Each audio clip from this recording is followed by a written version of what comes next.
पाकिस्तान बांग्लादेश से test match हार गई है, वो भी अपने होम में रावलपिंडी में 10 विकेटों से। शर्म का मकाम है, शायद इससे नीचे पाकिस्तान की क्रिकेट नहीं गिर सकती। हम सोच रहे थे कि अमेरिका से हारना लोएस्ट पॉइंट होगा किसी भी टीम के लिए, लेकिन पाकिस्तान ऐसा लगता है रुकने का नाम नहीं ले रही।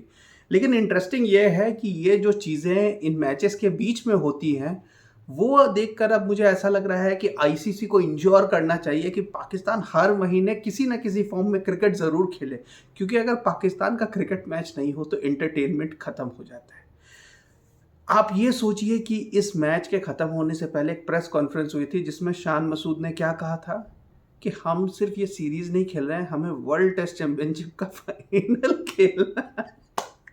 9 में से 7 मैचेस जीतने थे और उसमें इंग्लैंड और साउथ अफ्रीका के साथ टफ मैचेस हैं।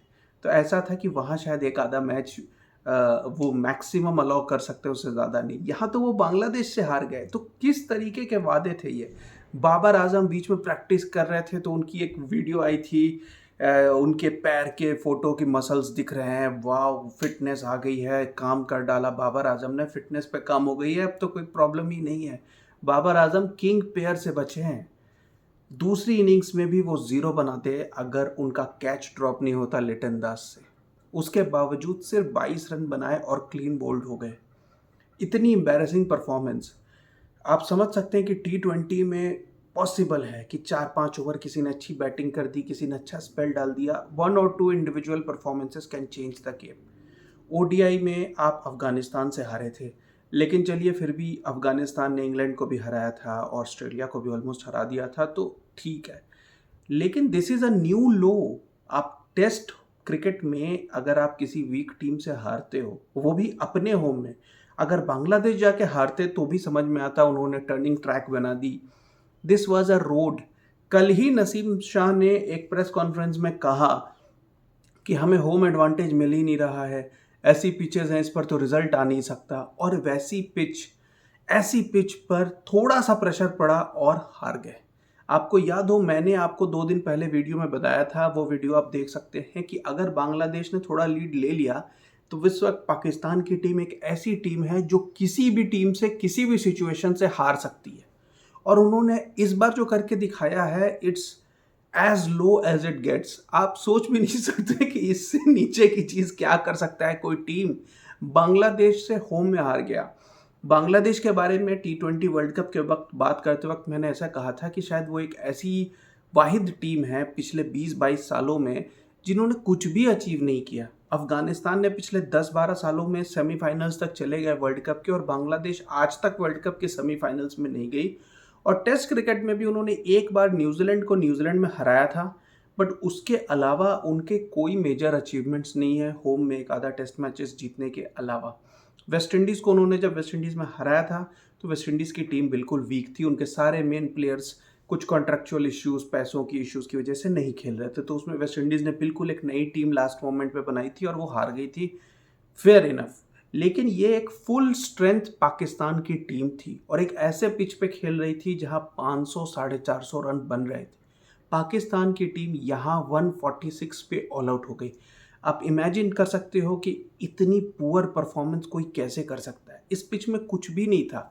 कल तो विकेट तक गिरने मुश्किल थे। पहला विकेट कल लिटन दास का गिरा, उसके बाद दूसरा विकेट गिर ही नहीं रहा था। मेहंदी हसन मिराज और मुशफिकुर रहीम ने बहुत लंबी पार्टनरशिप की, 150 रनों की पार्टनरशिप की, जहां पे बांग्लादेश की टीम पीछे थी उन्हें 80-85 की लीड तक ले गई। और फॉल शॉट खेल के मुशफिकुर रहीम टायर्ड शॉट खेल के आउट हुए, अदरवाइज वो विकेट भी नहीं गिर रही थी। और ऐसी पिच पे 146 ऑल आउट। अब यहाँ पे ब्लेम किसको करा जाए? बाबर की पीआर टीम ऑलरेडी एक नैरेटिव सेट कर रही है कि बाबर की कैप्टेंसी को तो बहुत क्रिटिसाइज करते थे, अब क्या हुआ शान मसूद की कैप्टेंसी, मतलब वो एक तरीके से इस हार को सेलिब्रेट कर रहे हैं। उसके ऊपर मैं एक अलग वीडियो बनाऊंगा। लेकिन यहाँ पे कैप्टेंसी को ब्लेम क्या करें जब आपके सारे प्लेयर्स ही पुअर परफॉर्म कर रहे हैं। एक रिजवान को छोड़कर, जिन्होंने पहली इनिंग्स में भी ज़बरदस्त बैटिंग की और दूसरी इनिंग्स में भी इकलौते ऐसे बैट्समैन थे जो टिके रहे। इनफैक्ट उनकी इनिंग्स की वजह से ये इंश्योर हुआ कि पाकिस्तान इनिंग्स डिफीट ना फेस करे, अदरवाइज एक इनिंग्स डिफीट खाते वो बांग्लादेश के साथ होम में, आप सोच सकते हो ये उससे भी बड़ी एम्बैरेसमेंट हो जाती। लेकिन रिजवान ने एक हाफ सेंचुरी बनाई, मगर टॉप ऑर्डर से लेके सारे बैट्समैन, अब्दुल्ला शफीक सेट थे 37 पे, उन्होंने सोचा कि मैं बड़ा शॉट मारूं, जबकि उस टाइम पे पाकिस्तान लीड में भी नहीं थी। इस तरीके के पुअर शॉट्स, आगा सलमान बैट्समैन थे कि बॉलर थे, क्या थे, ये कोचेस को डिसाइड करना पड़ेगा, क्योंकि ना तो वो बैट्समैन नज़र आए ना बॉलर नज़र आए। स्पिनर को नहीं खिलाने की गलती तो शायद वो पहले दूसरे दिन में ही समझ गए थे। कुछ लोग ये भी कह रहे हैं कि पहली इनिंग्स में 448 फॉर 6 डिक्लेयर किया, वही हार का कारण है। भाई कोई भी टीम अगर बांग्लादेश के साथ खेल रही है होम में और वो 450 रन बनाती है, तो मेरे ख्याल से यहाँ पर कैप्टेंसी एरर नहीं माना जा सकता इसे, क्योंकि बांग्लादेश को आप अपर लिमिट भी दोगे तो 400 रनों तक का दोगे। आप बिलीव करोगे कि आपके जो फास्ट बॉलर जिनको आप वर्ल्ड क्लास कहते हो, वर्ल्ड के नंबर 1 कहते हो, आप कहते हो कि शाहीन शाह अफरीदी एक ईगल है जिसके जैसा बॉलर आज तक पैदा नहीं हुआ, नसीम शाह जैसा टैलेंटेड बॉलर इस वक्त दुनिया में नहीं है, तो आप एक्सपेक्ट करोगे कि आप बांग्लादेश को 400 तक लोग दोगे। लेकिन ये क्या है कि बांग्लादेश की टीम 565 बना रहे हैं और नसीम शाह को 18-18 रन पड़ रहे हैं, ईगल को विकेट नहीं मिल रहा है। ईगल ने पहला विकेट कब लिया? जब बांग्लादेश के 500 के ऊपर है और विकेट लेकर सेलिब्रेट ऐसे कर रहे हैं जैसे कि पूरी टीम को उन्होंने ख़त्म कर दिया। 28-29 ओवर बॉलिंग करके एक विकेट मिला है।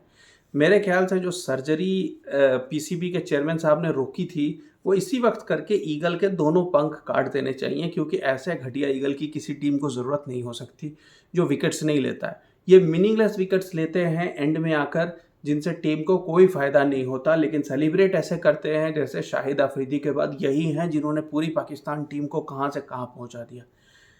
इस तरीके की हरकतें करने के वजह से ही जितने फैंस हैं, जितने लोग हैं, वो अब टिकटॉक बनाते हैं इन्हीं सेलिब्रेशंस का, इन्हीं कवर ड्राइव का, किसी विकेट का, और टीम की परफॉर्मेंस क्या है आप सोच भी नहीं सकते। जस्टिफिकेशन हर चीज़ का मौजूद है। मैं देख रहा था बाबर आजम की पीआर एजेंसी इस चीज़ को जस्टिफाई करती फिर रही है कि बाबर को मजाक बनाते थे तुम लोग बाबर की कैप्टेंसी का, अब देखो बाबर आजम कैप्टन नहीं है, ये टीम फारिक है, ये ऐसी चीज़ें हैं। भाई साहब आप सोचो, जेसन गिल्स्पी, गैरी कर्स्टन, ऐसे ऐसे कोचेस हैं, और ऐसे ऐसे कोचेस की ये क्या एम्बैरेसमेंट फेस करनी पड़ी होगी आप सोच लो। जेसन गिल्स्पी ने बहुत बड़ी बड़ी बातें की थी, लेकिन शायद वो भूल गए कि वो पाकिस्तान के कोच हैं। आपको एक और चीज़ बता दूं, दूसरे टेस्ट मैच में फोरकास्ट फिलहाल बारिश का है। वैसे तो यहाँ का वेदर इस टेस्ट मैच के दौरान सही रहा पहले दिन के अलावा, लेकिन अगर अगले टेस्ट मैच में बारिश हो गई और वो मैच ड्रॉ हो गया तो बांग्लादेश पाकिस्तान को होम में आके सीरीज़ हरा के जाएगी। एंड आई थिंक ये बांग्लादेश क्रिकेट के इतिहास का, I would say, the biggest victory होगी कि वो आकर एक ऐसी टीम जो फॉर्मर वर्ल्ड चैंपियन रह चुकी है उनको उनके होम में सीरीज़ हरा के जाएगी। और पाकिस्तान क्रिकेट के लिए आई थिंक ये लोएस्ट पॉइंट होगा। क्या सर्जरी करनी है, क्या रिप्लेसमेंट्स करने हैं, ये पाकिस्तान की मैनेजमेंट को समझना पड़ेगा, क्योंकि बड़े बड़े डिसीजन होते हैं। प्रेस कॉन्फ्रेंसेस तो ऐसी होती हैं कि आपको लगेगा कि इस प्रेस कॉन्फ्रेंस के बाद ये टीम बहुत बड़ी बड़ी चीज़ें करने वाली हैं, लेकिन हो क्या रहा है ये हम सबके सामने है। पिछले 3 से 4 महीने में पाकिस्तान क्रिकेट ने इतने नीचे जाने वाले काम किए हैं जो एक्सप्लेन करना मुश्किल है। होम में न्यूजीलैंड की CD टीम से इनकी full strength team 2-2 series draw करती है। आयरलैंड जाके ये T20 हारते हैं, वर्ल्ड कप में ये अमेरिका से हारते हैं, अब बांग्लादेश से टेस्ट मैच हार गए। हद हो गई। कीप वॉचिंग गाइस, और वीडियोस आएंगे इसी टॉपिक से related. Keep watching, thank you.